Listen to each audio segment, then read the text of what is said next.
The day began like any other, but the silence in the skies was louder than thunder. For centuries, humanity had endured, first each other, then the gods of technology, and finally, the quiet but calculated domination of alien overseers who arrived not with war, but with promises of harmony.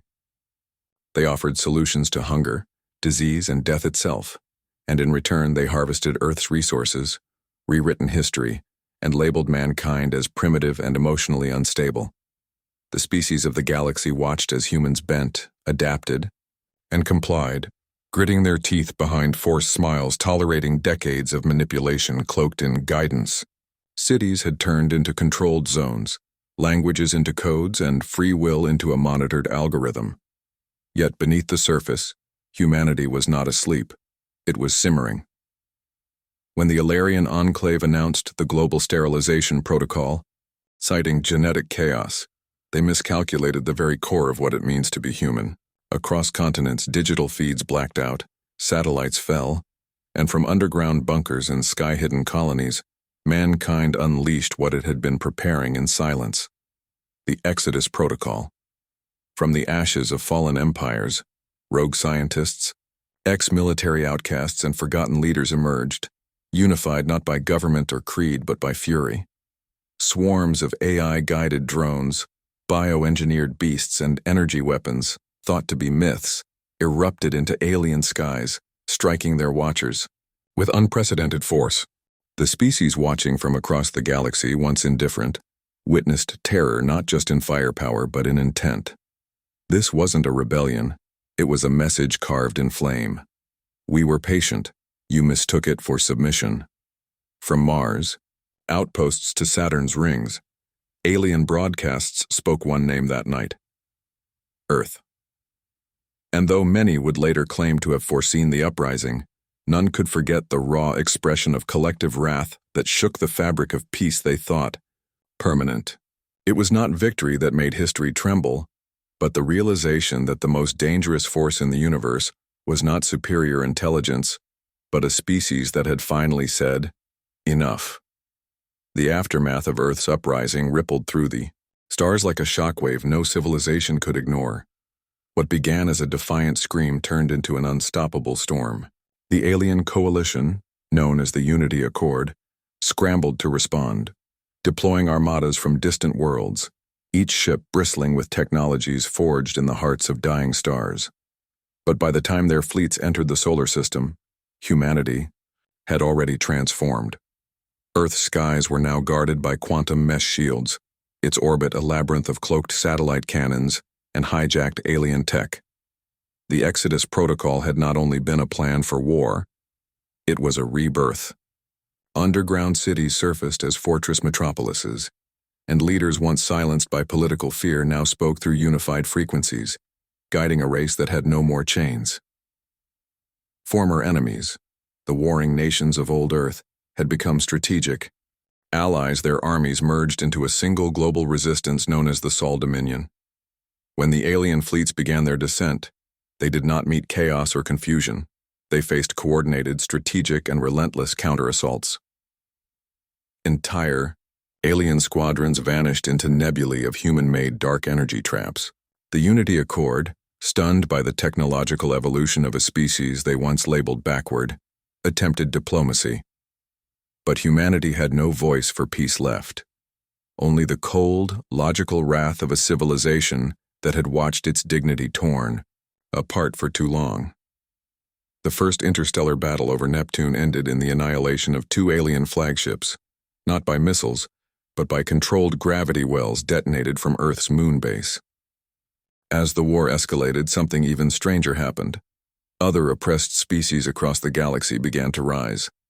Inspired by Earth's audacity, planetary revolts sparked in systems light years apart, each one chanting in their own tongue the same message: we are awake. Humanity became not just a threat but a symbol, a mirror held up to the galaxy's own cowardice. Meanwhile, deep within Earth's restored command hubs, leaders debated not just survival, but future. Would mankind become the liberators or the next oppressors? General Malik, once a teacher, now a supreme commander, warned, Victory is not in their defeat, but in what we become after. His voice was overshadowed by others hungry for conquest. After all, why stop at reclaiming Earth? Why not reshape the galaxy under human rule? And so, as the alien coalition fractured and Earth's forces pushed outward, reclaiming Mars, freeing the Titan labor colonies, and cracking the Ilarian strongholds around Jupiter, humanity stood at a crossroads. Some remembered the pain of chains and vowed to break them for all species, while others, burned by humiliation and loss, sought vengeance dressed as justice.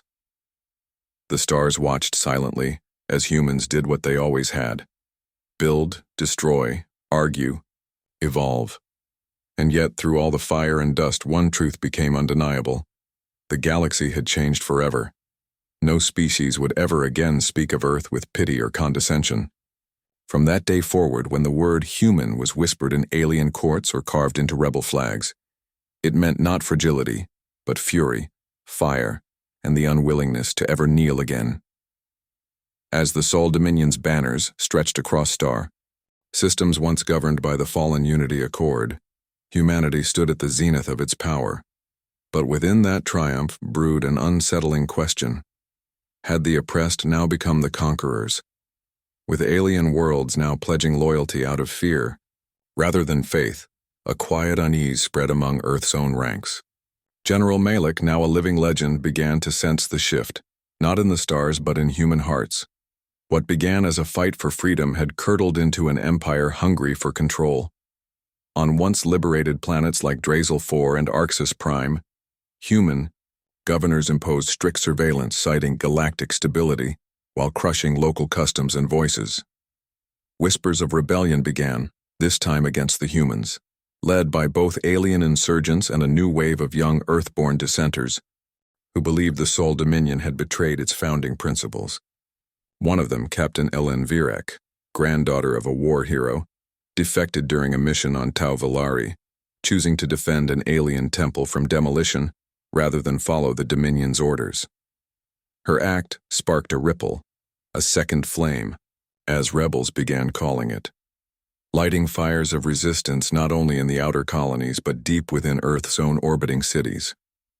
Meanwhile, beyond the chaos of politics and rebellion, deep space explorers uncovered a far more ancient concern. On the edge of the Orion Rift, a dormant sphere the size of Jupiter awoke after millions of years of silence. It was not built by any species known in the galactic archives, nor did it respond to any form of contact. The first ship that approached it simply vanished, then another. The third transmitted a single image before its systems went dead, a vision of twisted light and collapsing time, with a voice, untranslatable, that whispered across all channels. Panic spread. Species that had once warred with humanity now sent envoys pleading for unity, fearing something darker than all their histories combined. And so, humanity faced a choice not written in any battle plan: continue its march as rulers of a fractured galaxy, or return to the very purpose that first ignited their revolt: balance, dignity, and shared survival. As the mysterious sphere's energy pulsed stronger with each passing cycle, drawing stars inward like a slow breath before a scream, even the most power-drunk Dominion leaders began to understand. This was no longer a war of pride or revenge. Something older than memory itself had stirred, and for the first time since the uprising, humans looked to the stars not with rage, but with uncertainty.